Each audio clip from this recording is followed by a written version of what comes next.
next session, and I'm very happy to introduce our speaker, Srinath Srinivasa. He heads Web Science Lab at International Institute of Information Technology, Bangalore. He's also the Dean R&D there. And he is an alumnus of IIT Madras, and then went on to do a PhD from Berlin. And his research interest is something that sort of directly affects us, everybody. I think we are all addicted to www now, and he looks at how it affects humanity as a whole. So over to you, Srinath. Thank you. Thanks, Sumesh, and firstly, thanks also for the organizers to invite me. And unfortunately, I could not attend all the lectures, but whatever I attended earlier today, and it's been extremely interesting. Some of my students are attending this workshop, and thanks also for this very interesting workshop. So let me start by sharing my screen. And so this talk is more of a research talk than a tutorial, and I'll be presenting a little bit of the kind of research that we are doing. And as Sumesh mentioned, we are interested in the impact of studying the impact of World Wide Web generally on humanity in general. And so basically, we are kind of interested in complex systems of a particular kind. So we're interested in complex systems built by humans, right? So we're primarily interested in studying social networks and airline networks or transportation network, any kind of or banking networks and so on, right? And so we bring these kinds of analytics for understanding, for example, how the web is shaping humanity and what kind of consequences we can see and so on.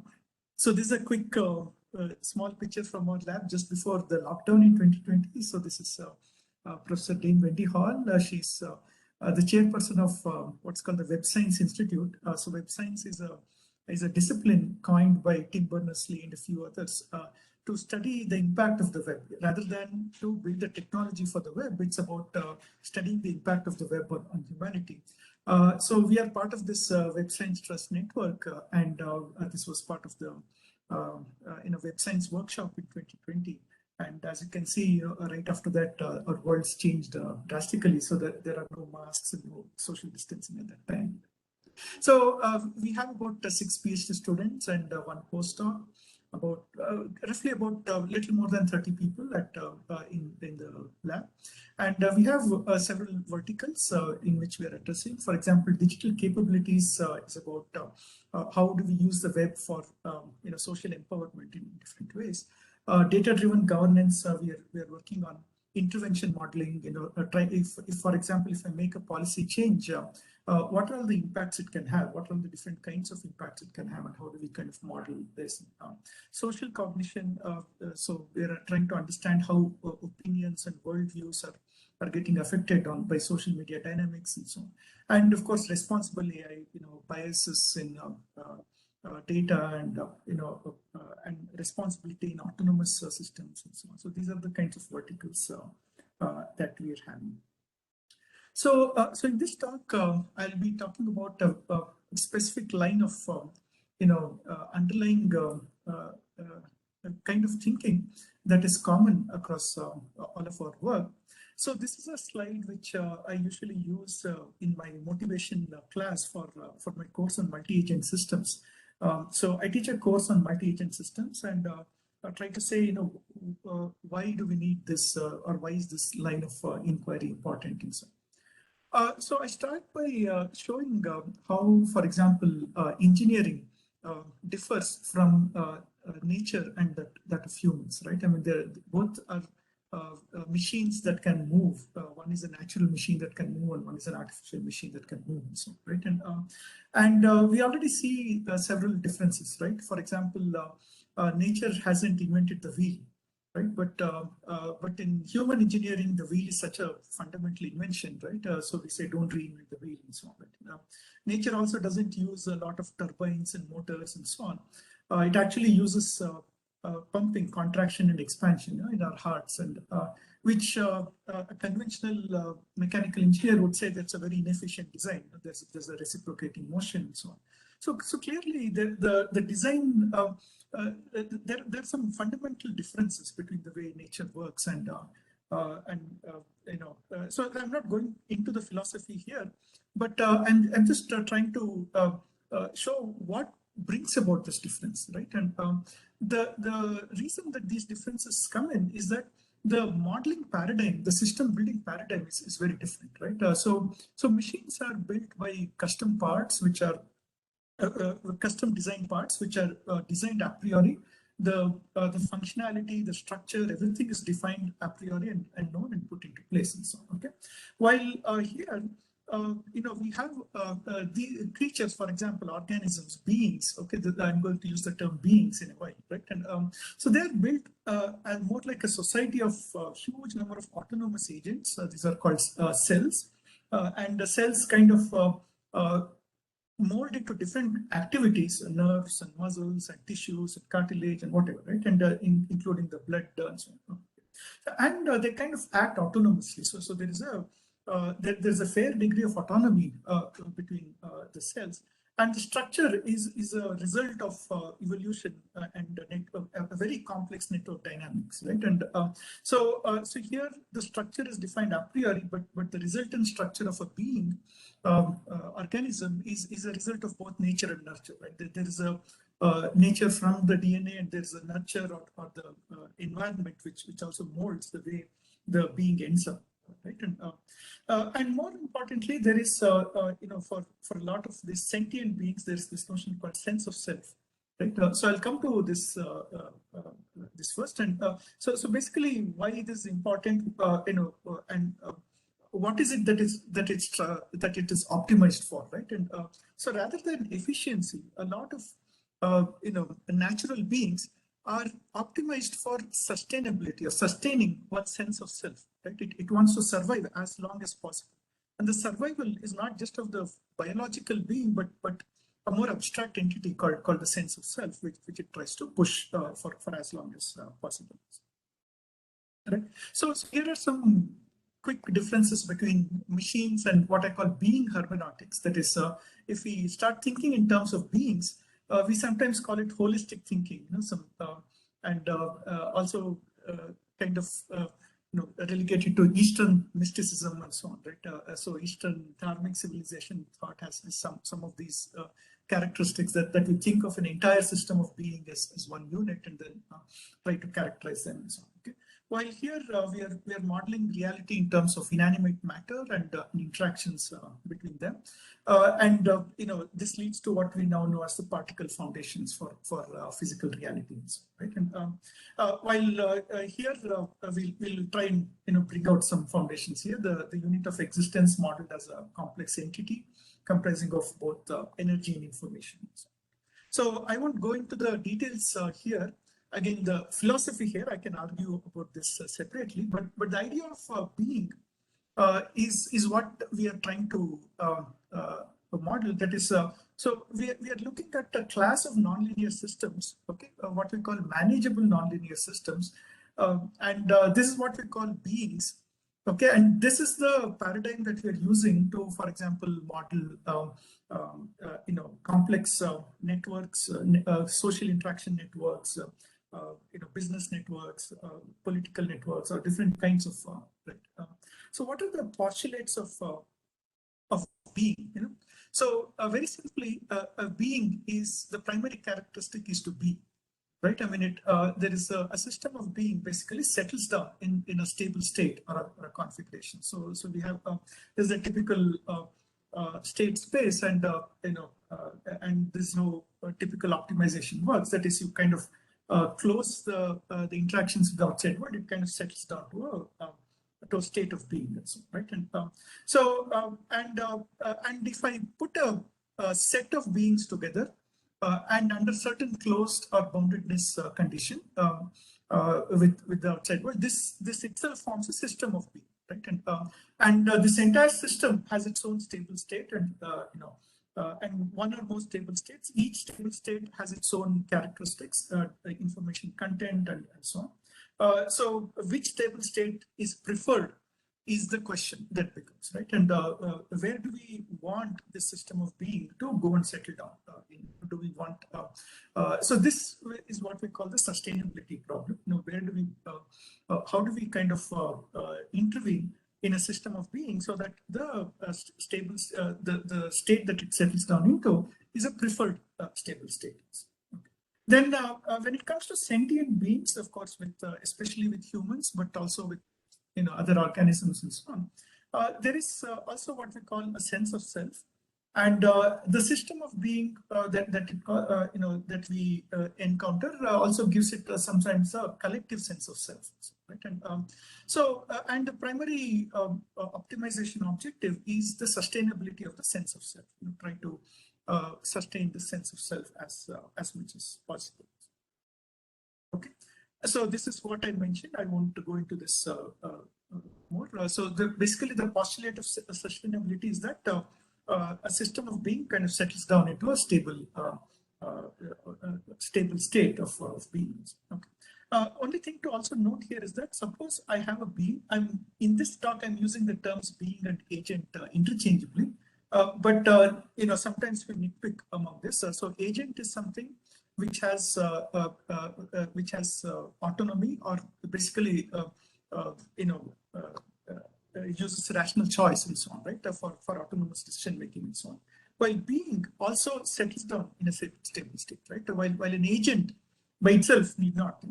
So this is one of the subtle but important difference that we are making to analyze, especially human systems and other large-scale systems, that they do tend to settle down in stable configuration. They're not just all the time pursuing their self-interest, right? And so that's the subtle difference between an agent and a being. So let's say an agent interacting with its environment, again under certain conditions. That is, if we can draw a boundary to the environment, and over finitely many interaction choices, this makes it into what we call as a finite game, finite rational game, right? And this in turn leads us to the famous theorem by John Nash that every finite game is guaranteed to have an equilibrium state, right? So a Nash equilibrium. So Nash equilibrium represents a state which is what is called the mutual best response function. That is, given that the environment is giving me these stimulus, this is my best response, and given that this is my best response, that would be the stimulus would be the best response from the environment. So it's a mutual best response function, and this is what is called the Nash equilibrium. Okay, so in some sense, what we can now say is that the life, okay, when we say this is life and so on, right, is basically to reconcile between our sustainable state and the equilibrium state with our environment. That is, where we want to be, or where we prefer to be, and where we are forced to be by our environment. So, right. So E of A comma V of A is the equilibrium state, while D of A is the stable state of being for the agent itself. Right. So just to again conclude my motivation for this being theory that we are using for modeling complex systems. So what is the nature of complex systems that we are modeling? So like in the previous talk, we saw a lot of mention about chaos and nonlinearity and so on. So basically, on the one hand, we have nonlinear systems which are chaotic, which are intractable, which are sensitive to initial conditions, the butterfly effects, and so on. And on this other end, of course, we have linear machine-oriented thinking, which are tractable and dynamics by design and so on. Right? And, but in between these two, the boundary, the boundary between these two is not a simple black and white. So there is a boundary between this, where we have what are called manageable systems. This is what we call beings, right? And so these are nonlinear in nature, but display this property of ergodicity sometimes, right? So basically the idea is that they are guaranteed to have some kind of bounded state space or invariance, right? And so this is the assumption that is made, for example, when Google ranks your search engine results using PageRank, right? So basically, PageRank is supposed to kind of estimate the amount of attention that any page gets, and the way it does is it models the entire hypertext network like a homogeneous Markov chain that is guaranteed to have have a stationary distribution, right? Regardless of where you start, right? So it's actually not very sensitive to initial distributions, right? Regardless of what is your initial distribution, you end up in this stable state, right? Where it comes in. So this is what we call beings, in the sense, even though the dynamics are nonlinear and it is pretty complex to kind of exactly model where it's not as tractable as in machines. We can't predict exactly where the state space would be, but we do know that there are stable states, and eventually the system would settle down in these stable states. Okay, so this is the motivation for our work. That is, we kind of try and devise any network, any complex network that we are saying, to try to see, what are the stable states of being, and how can we change this? Okay. So yes, so please do interrupt anytime if you have any questions, and I'd be glad to answer. Okay, so what I'll do now is I'll cover a couple of our research in this based on this nature of thinking that we have. So first, what I'd like to talk about is basically what can we infer from networks of beings, that is, the network topologies that have emerged as a result of several autonomous decision making, right, by different agents, keeping in mind some kind of resilience or sustainability criteria, right, especially keeping in mind, but also maybe other kinds of optimization objectives and so on, right? And and this is the work of one of my early PhD students, Sanket Patil, and a few more of my students have worked on this, Aditya and Shaikat and so on. And we also collaborated with Professor Venkat Subramanian. He was in Purdue in that time, and I'll just talk about some of the results. Okay. So just to build up the motivation for this work. So when we talk about social networks, right?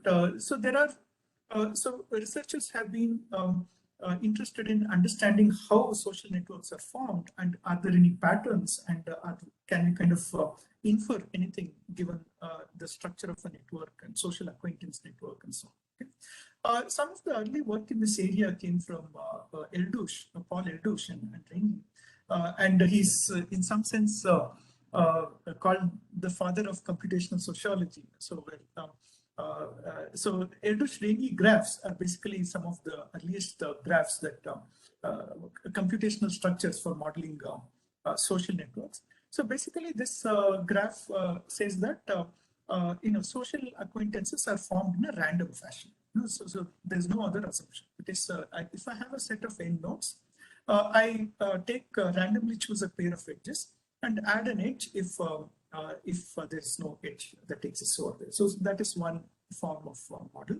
The other model is I take each of the possible edges, n into n minus 1 by 2 edges, and add it to the probability p, to the graph. So even in this very simple model, we can see some very interesting patterns that are emerging.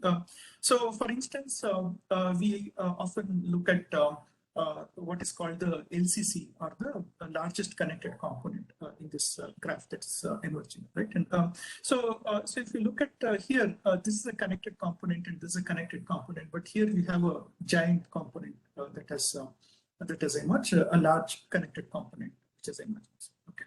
So the idea is that even though the edges are added uniformly at random, the size of the LCC, the size of the largest connected component, has a inflection and saturation characteristic. right? That is after we add about n by 2 edges, where n is the number of nodes, we suddenly see an inflection with every new edge that is added. The size of the largest connected component grows by a large percentage with every new edge. And eventually at about 3/4 of the total number of edges, it starts saturating, right? And slowly reaches the entire, the, you know, it becomes a complete graph. So in addition, so this kind of talks about how a social network reachability. So the largest connected component typically represents some kind of the most dominant culture, the most dominant ideology, whatever, right? And so this doesn't actually grow in a linear fashion. There's a sudden growth that happens. Okay. But also at the same time, what we see is that if we measure the diameter of the largest connected component, right? And so initially, the largest connected component is maybe size 1 because you're just adding disconnected nodes and so on. But as the largest connected component grows in size, the diameter actually increases, right? Before it starts to decrease and then comes back to 1. Right? And so the diameter of a social network again has a lot of implications. For example, the greater the diameter of the network, the greater the distortion, right? The greater the number of hops the network, so the greater the amount of distortion, and in turn, the greater the amount of distrust, and so on, right? In the network. So so basically, the idea here is that the world becomes big before it becomes small. So even as we start connecting up the world, this is what we were, people were talking about when the internet and the World Wide Web started coming and it started connecting the world.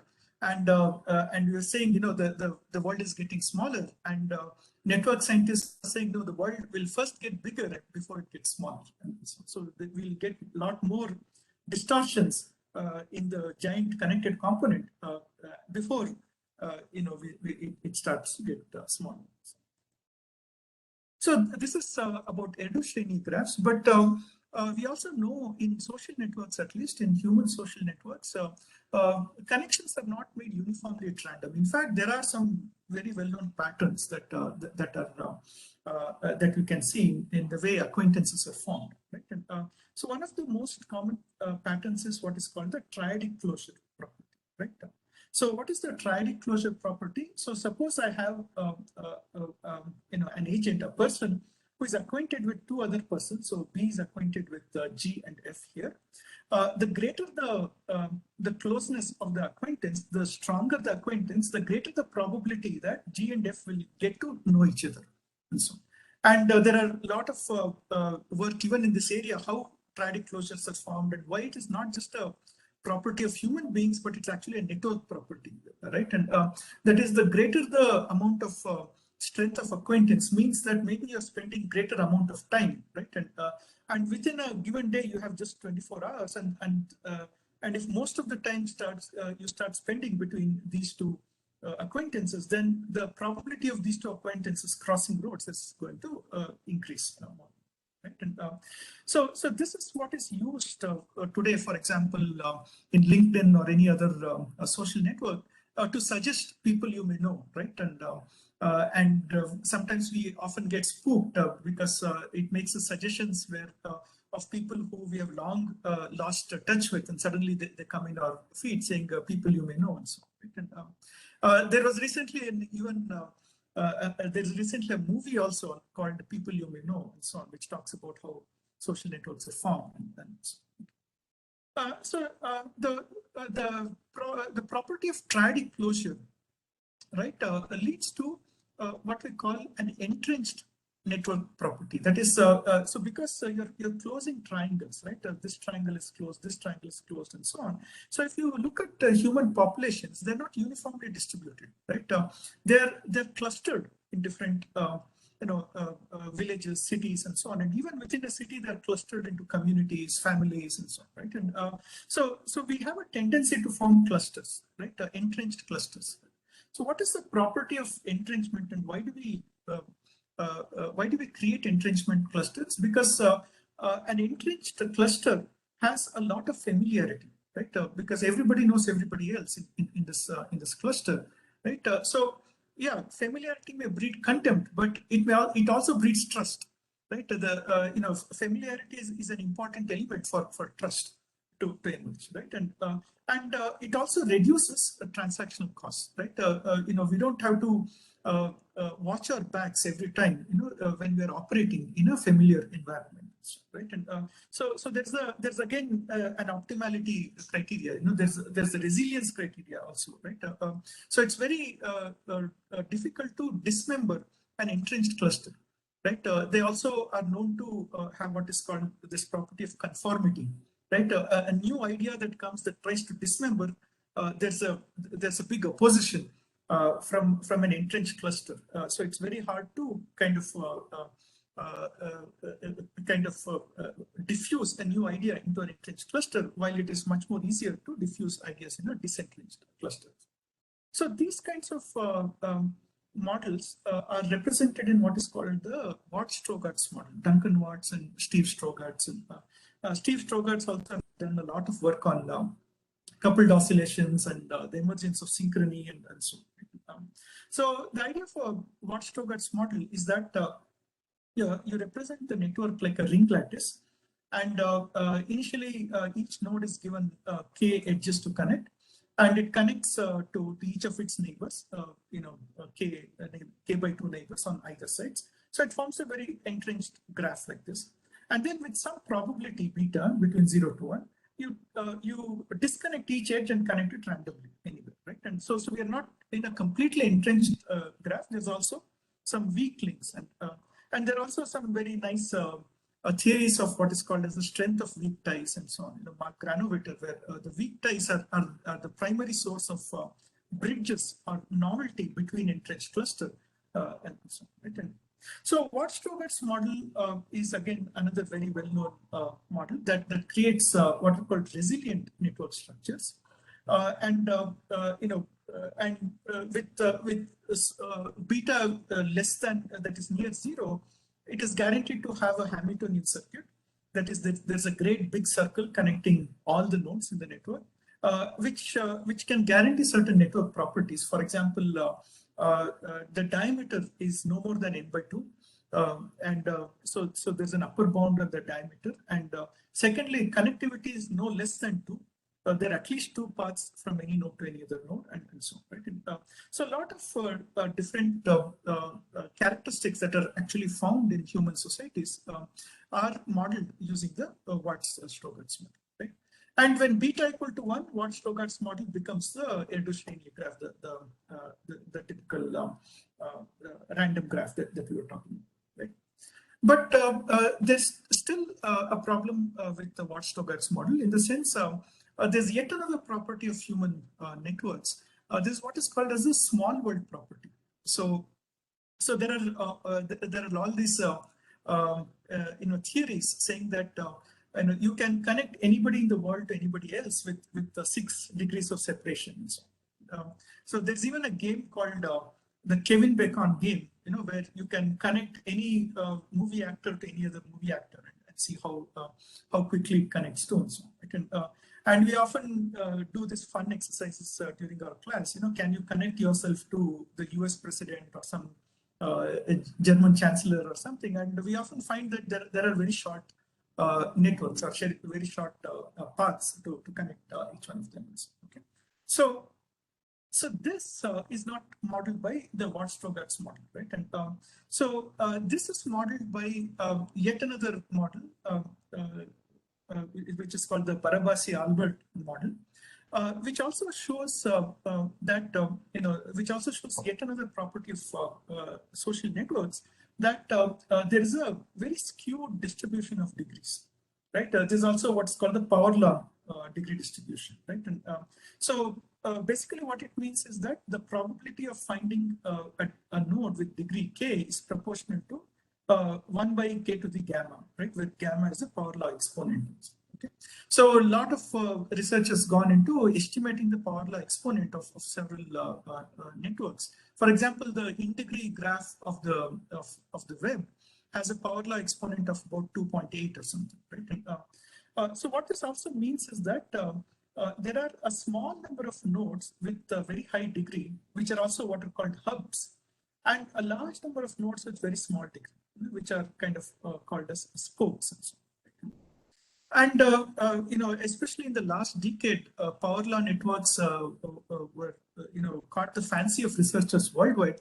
And just about there are a huge number of papers on power law networks and so on. Even I had written a book called The Power Law of Information to try and explain many of these papers and so on.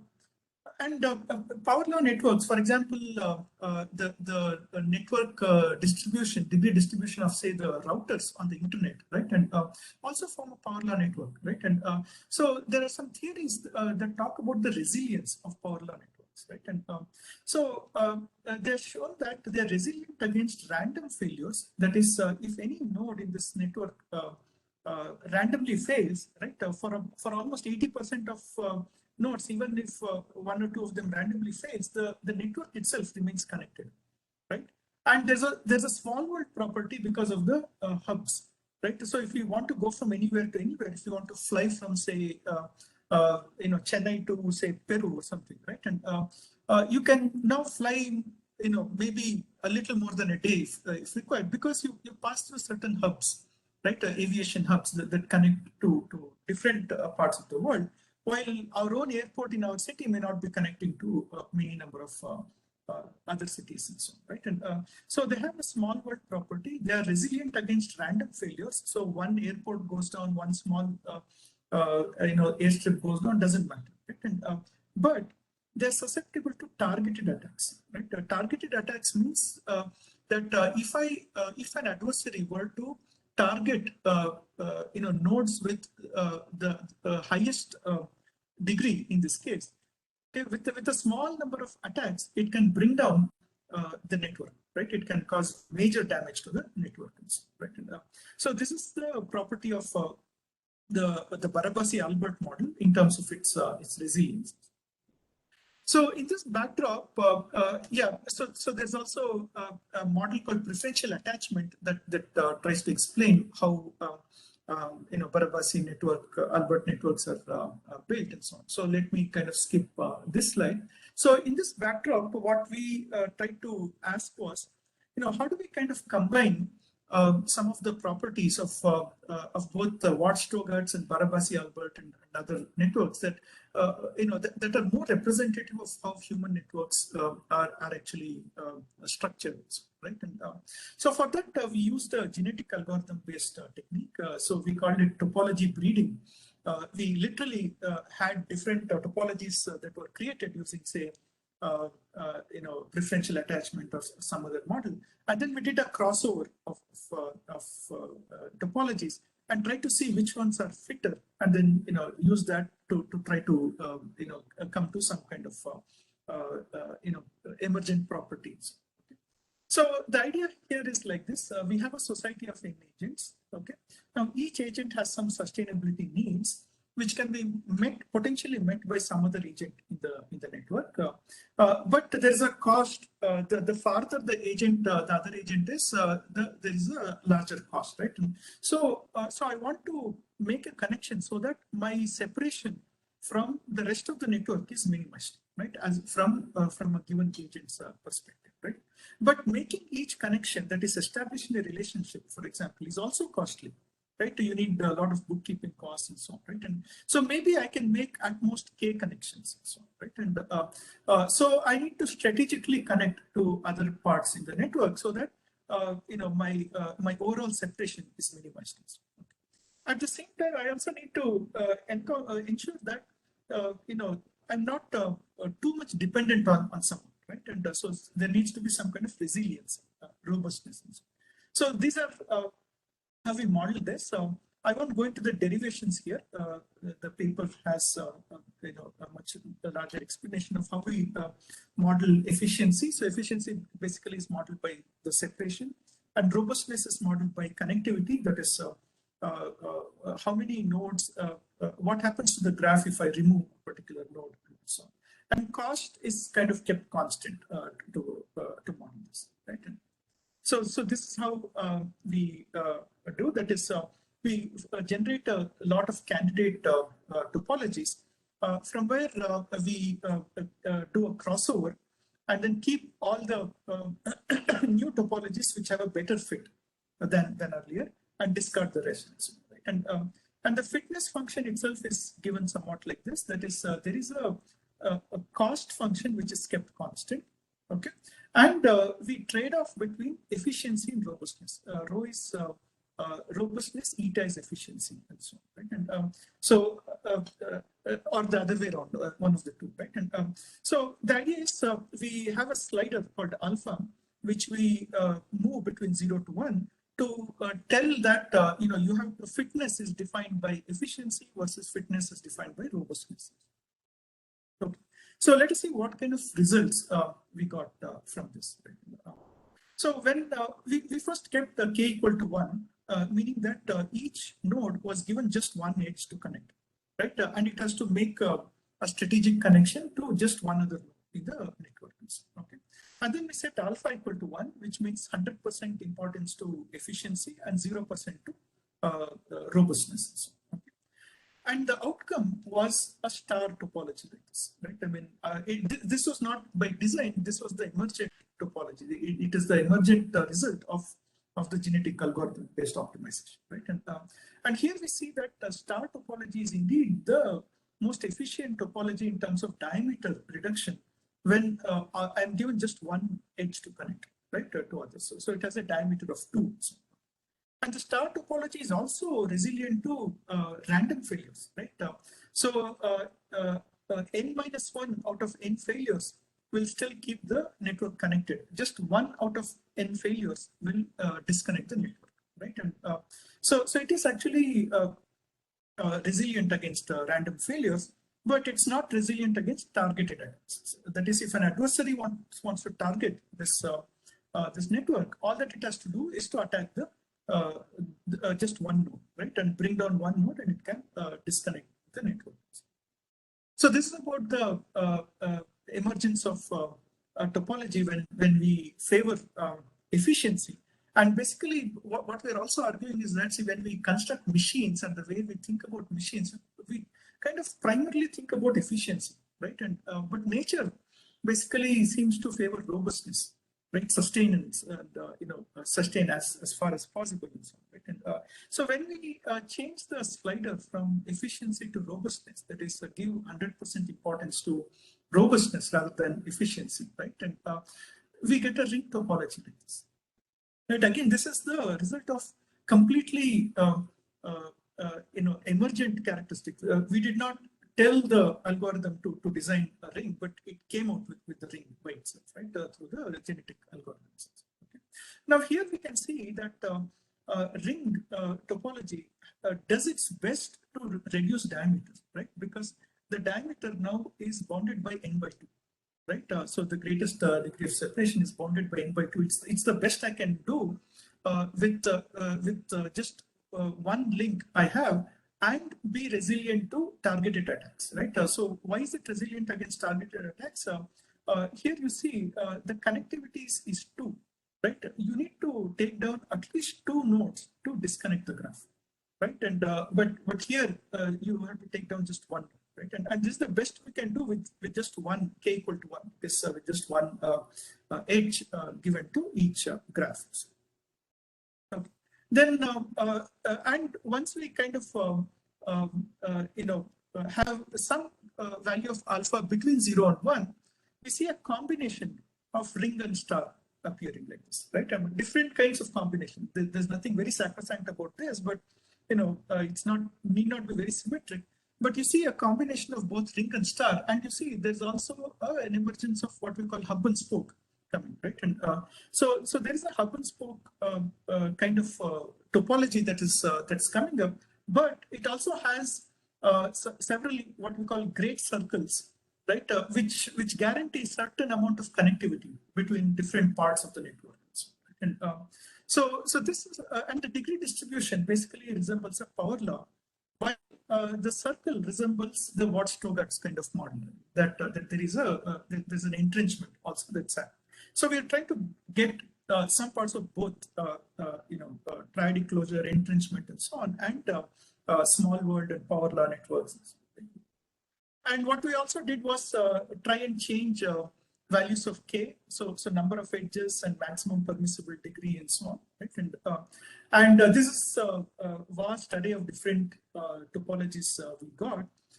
So this is when alpha equal to 1, that is when we gave maximum importance to efficiency, right? And so then most of the topologies, as we moved like this, as the maximum permissible degree increased, we started getting more and more stars like this, right? When the maximum permissible degree was reduced, we started getting more and more circles, like in the Strugatz model. Okay. And however, when alpha equal to 0, that is when we kind of set maximum importance to resilience, right, rather than efficiency, we see that we just get a number of different circles all over the place, right, with different characteristics. So we call this the CSS, the circular skip list. Right? And, so all of them have a Hamiltonian circuit or a near Hamiltonian circuit. They guarantee connectivity of at least 2 and bound the diameter to n by 2 and so on. And have a degree distribution resembling the power law, resembling hub and spoke and so on. So we do have hubs and spokes, but we also have a great ring that is connecting them. So this, I think we are saying that more this kind of models human networks much better than either just Watchtower or the Barabasi-Albert model and so on. We also did a few more examples, and here is one paper we saw about how banking networks have both of these structures. That is, there is a the way interbank relationships are established. There's some kind of optimization for resilience. That is, just one bank going down shouldn't bring down, shouldn't have a cascading effect on other banks and so on. But there's also some notion of small world property that so as to reduce the distortion and so this is one of the work we did. This was back in 2011, 2012. We stopped in this work, and but we had some very interesting results coming out from this. Okay, so this is the first part of my talk. And the second part of my talk is about the sense of self, which again we got interested in. See, one of the primary challenges I find in this series of work is to find interested PhD students. A lot of them want to do traditional ML, AI, and so on, right? And once we work on something like this, they want to know where can I get a job, with this thesis and so on. So fortunately, I was fortunate to get a few PhD students who are very interested in complex systems modeling, and some of them are also here attending this, and and we again got some renewed interest in complex networks and try to model this, model the sense of agencies. So here I'm talking about the sense of self, which I earlier mentioned was a characteristic property of a being, right? That is, the self is the entity that a being seeks to sustain, right? It's not just a biological organism or the biological system, but the sense of self can subsume and supersede sometimes just the biological body, right? And sometimes, for example, human beings, strive to sustain what they stand for, their principles, their ideologies, their nations, all kinds of things, that form who they are as a self and so on. What is their sense of self and so on. Okay. Now, what we're trying to understand is how can we computationally model this sense of self, and what can it bring to the table for responsible AI? Can we kind of use these to construct responsible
rational choice theory. Yeah, we can hear you now. Yes, it's back. Okay, great. Yeah, because it again gave me a notification saying you're muted and so on. So okay, great. Yeah. So I was talking about critiques of the rational sense of self, where rational fools kind of argues for rational empathy and basic levels of trust and so on. So let me not go into a lot of detail here. There are also other critiques which basically show us a few other perspectives on what goes into a computational model of a self, right? And so, for example, prospect theory created by Kahneman and Tversky, right? So they also show that humans have an innate sense of risk aversion. That is, we do not value positive and negative payoffs in a symmetric fashion, right? So if I have an expected payoff which is positive versus negative, classical rational choice would model a linear function, right? And with a given slope, right? And but the model proposed by prospect theory basically says that in positive payoffs, we have a concept of law of diminishing returns, right? Or law of diminishing valuations in this case. That is, the more and more positive payoffs we are getting, the less and less we'll start valuing, right? If we win $1 million, we value it a lot. But if we win $1 million after we are billionaires, maybe we don't give it so much value, right? And so that's for the saturation function. And for negative valuation, there's a much higher slope than the positive slope. So that is, we are risk covers. And there are a lot of experiments like this. For example, if there's an investment fund where you have to invest 5,000 rupees and you get a guaranteed return of 7,500 rupees at the end, okay?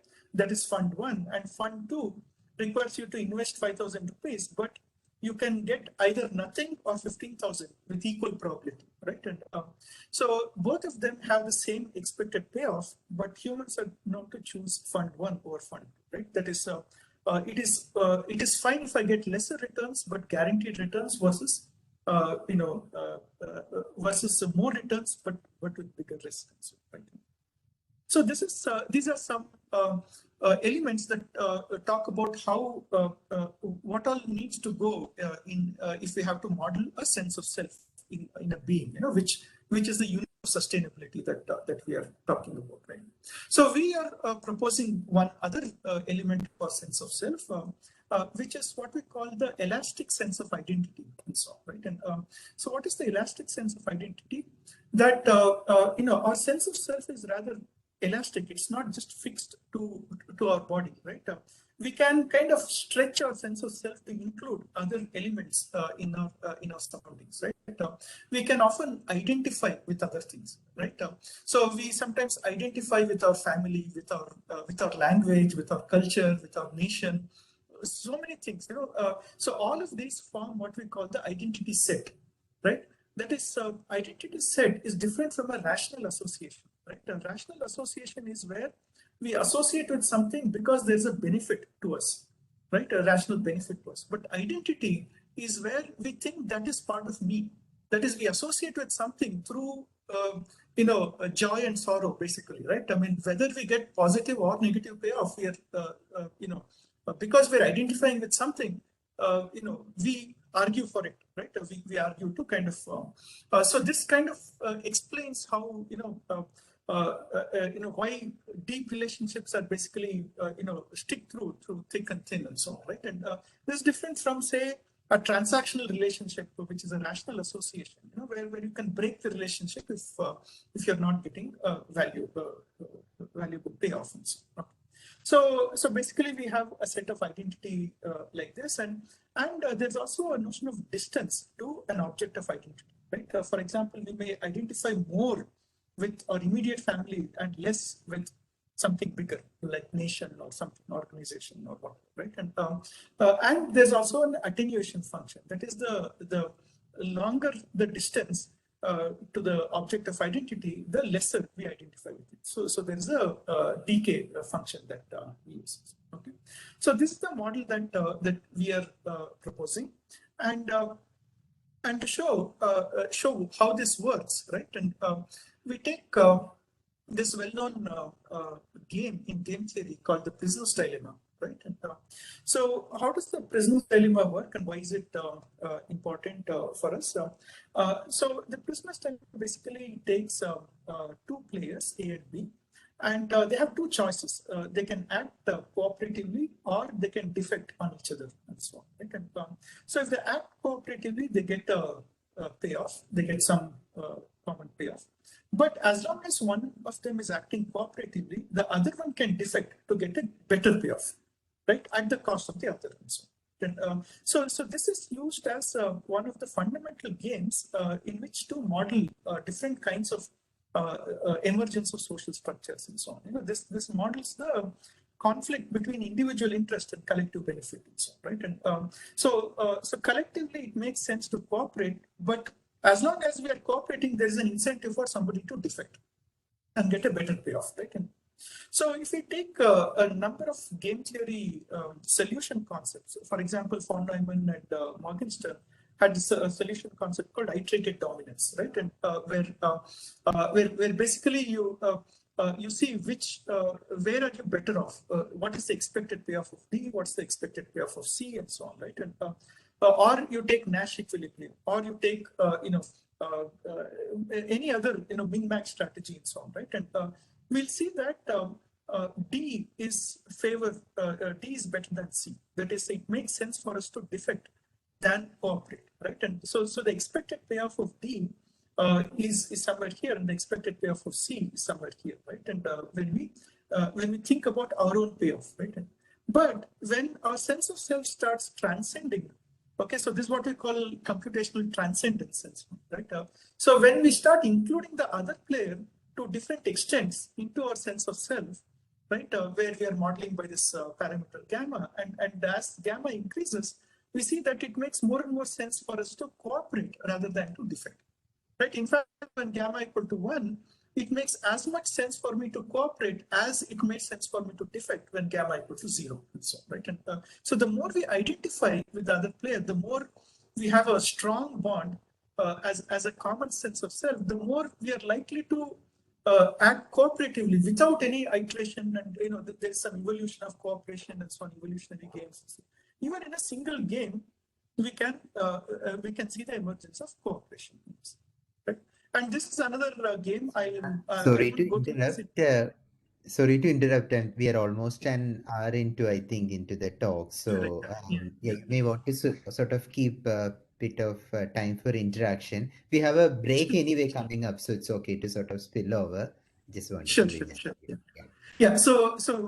So then let me kind of skip this slide, and I'll just go and talk about some simulation results we did. So this is where we extended sense of self to 3 layers, self, group, and world, and so on. So let me kind of skip through this.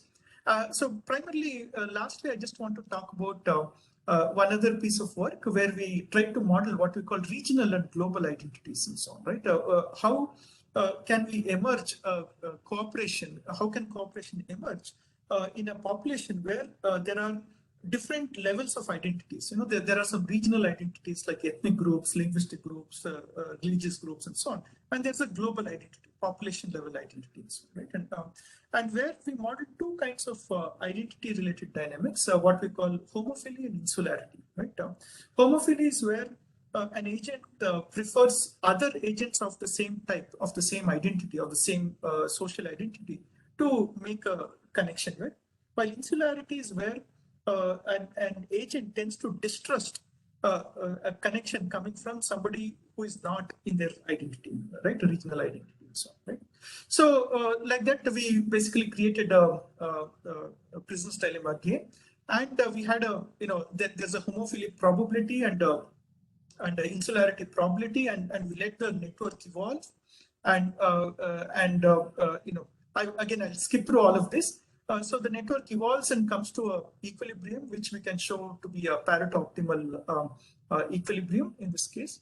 And I'll come straight to the results. So then what happens, right? So what kind of results we got in this, right?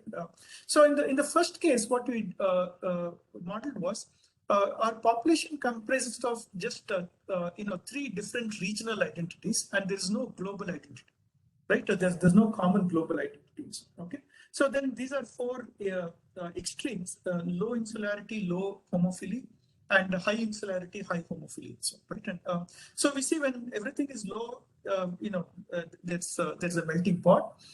While when any one of them is high, we see segregated populations, and when both are high, the population basically splits apart in different terms. Okay. But if you have a small number of global agents, so global agents are those who are not, who don't have a regional identity. They just connect to anyone rationally. Again, I'm skipping all the details. But if we see that even if we have a small number of global agents, the network remains connected in all 4 cases, right? And we see that the global agents form the glue for the network to be connected. They are the ones who form the bridges between each of them. Okay. But at the same time, we see that the global agents, even though they play a very central role in terms of betweenness, okay, they neither have very high payoffs nor have very high bargaining power. So there is a metric we're using called dominance or neighborhood as a bargaining power metric. So the global agents are here with respect to payoffs and bargaining power, right? And so they are neither the most richest this one or not the most powerful and so on, right? And while the regional agents actually benefit by the presence of global agents in this population, right? And with a very high number of global agents, with 80% or so, again the network remains connected, but you see in very high homophily and high insularity, the network actually alienates. That is, the insular elements of regional identities actually break apart from these things, right? And while in these cases the network kind of remains. So the global agents kind of dominate over the network, and there's no rational incentive for regional identities to kind of be part of the network. And finally, this is the last result on how the payoff of the global agent increases with increase in the numbers of global agents, increase in the proportion of global agents, and so on, right? And so in the HI-HH configuration, we see that as the number of global agents increases, their payoffs actually starts increasing, right? While for the regional agents, they become better off and actually start reducing. While the number of global agents reach beyond a certain threshold, they actually start dominating and the regional agents start reducing. And somewhere here, both are better off. Right? So this is one recent result we got. So basically what we are saying is that global identities are critical to keep a diverse population together. So this paper is called "What Keeps a Vibrant Population Together," and so on, right? And but main issue is that there's no incentive for global identity, right? They're neither the most wealthy nor most powerful, and so on, right? And if a very large population of global agents can actually, alienate or the regional identities, and so on, right? So we see that this has a lot of different applications, including, we have different cultural identities, there are different kinds of linguistic identities and so on, and many of them can probably be explained by this. And similarly, the dynamics of identity, basically, we see that we can evolve cooperation, we can actually emerge cooperative behavior without evolutionary or iterative long-term gains. Even in single transactions with an elastic sense of identity, you can actually emerge cooperative behavior. So this is what we are currently exploring. That can we kind of incorporate this in AI, for example, reinforcement learning, and address problems of responsible AI, right? How can we make autonomous driving or any other autonomous agents act responsibly, by basically extending their sense of self to include other agents and other. Okay, so I'm done. So this is where this is what I wanted to start. And some of my PhD students, Sanket, Aditya, Jayati, have contributed to this, and these are some of my collaborators, Professor Venkat Subramanian and Sridhar. And yeah, so these are some of our publications in this area. So thanks, and I'll be happy to answer any questions. Yeah, thanks, Srinath. That was a very nice talk. We can take questions. Um,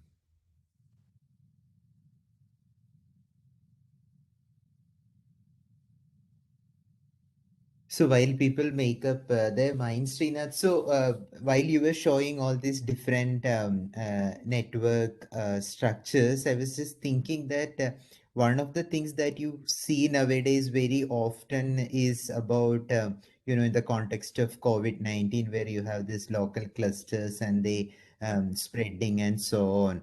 So do you think some of these tools that you spoke about could be used in the context of disease Yes, yes. transmission, or this is too Yeah. fast that's evolving that No, in fact, we did in the first wave during the lockdown. So we were actually also advising the war room in Bangalore yeah. to determine where is the next outbreak we can expect and so on. So there's another set of slides for that.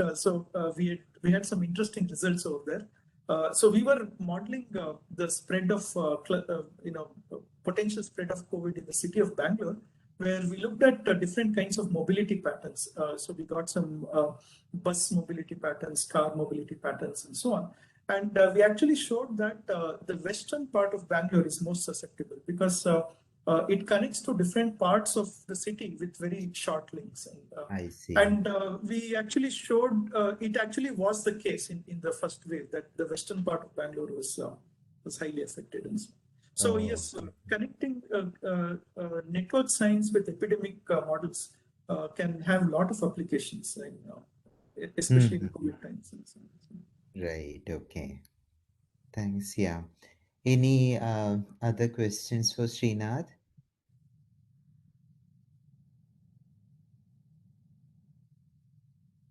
Hello. May I ask? Yes, please go ahead. Yeah. Yeah. Yes, Professor Srinath, that was a wonderful discussion, and actually I have a few questions, but I would limit to two. Maybe I'll contact you over mail for the rest of the queries.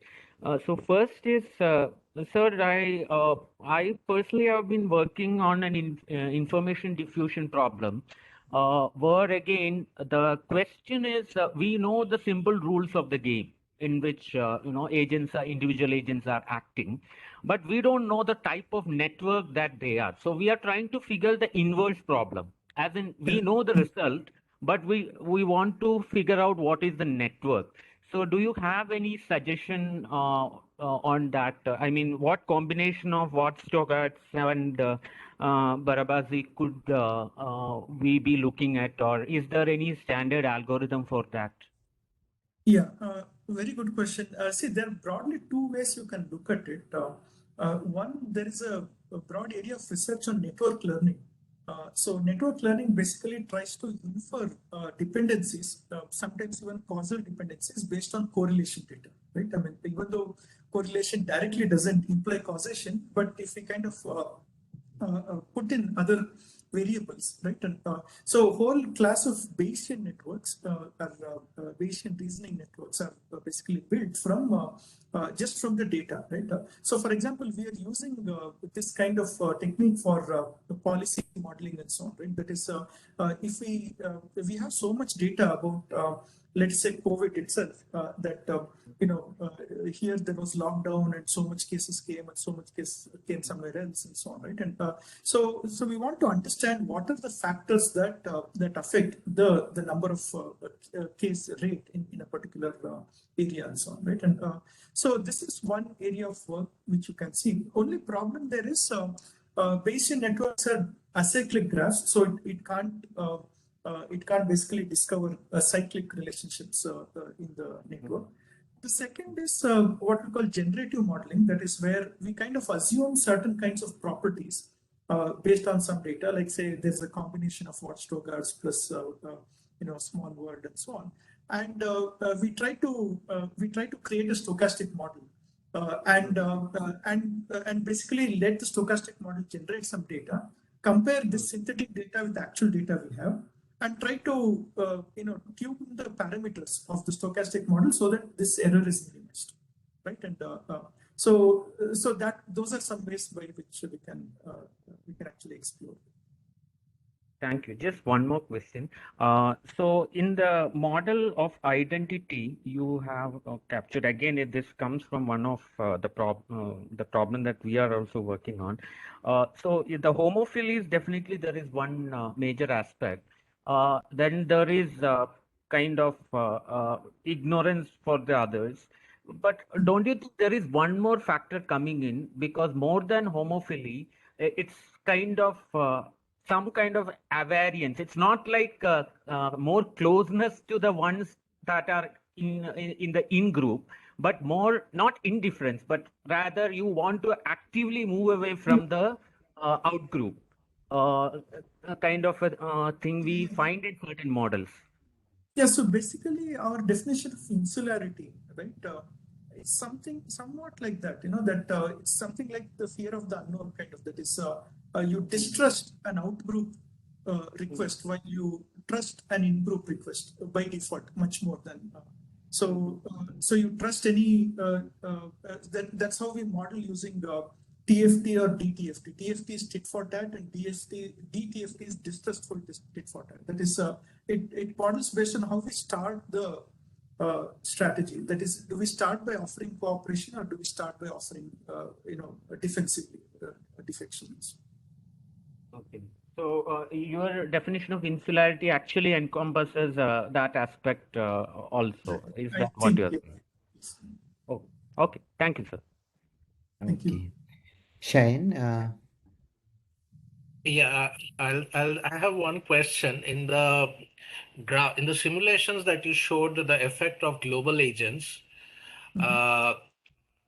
is that the only possible stationary condition, or I mean, it's a final state after some evolution of time?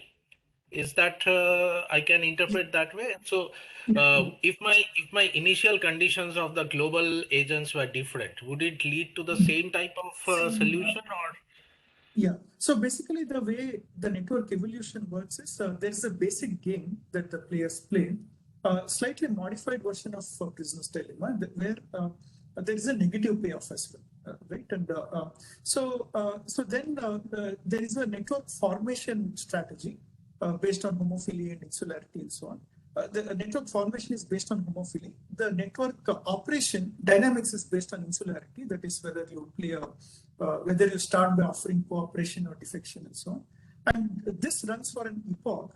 At the end of each epoch, the players basically remove edges which are giving them a negative payoff, and again connect to other players, right?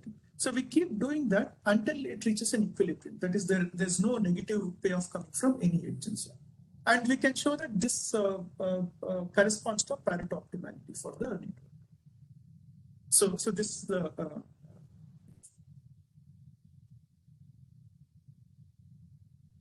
so there will be one unique solution, or so there whether may there be is more? one unique solution, yeah, a good question. So that depends on. So what we know is it's a stationary condition, that is, it's a stable state.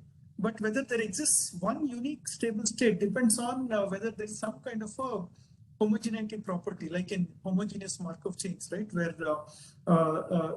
regardless of where you start, you're guaranteed to come into one state. And so that is given by some properties like aperiodicity, and then there's one more, I forget. So irreducibility and aperiodicity and so on. If we can kind of guarantee that, you can guarantee one state. But here we are not guaranteeing that, because the agents can remove certain conditions. And, so all that we know is it's a Pareto optimal solution. Whether that's the only solution may not be the case. So we run several. So basically, to mitigate that, what we do is we run several simulations and we take the average with some error bars over there, right? And so to kind of see that, okay, this is we can actually make a claim. Yes. Thank you. It's a wonderful presentation. Thanks. Thank you. Are there more questions?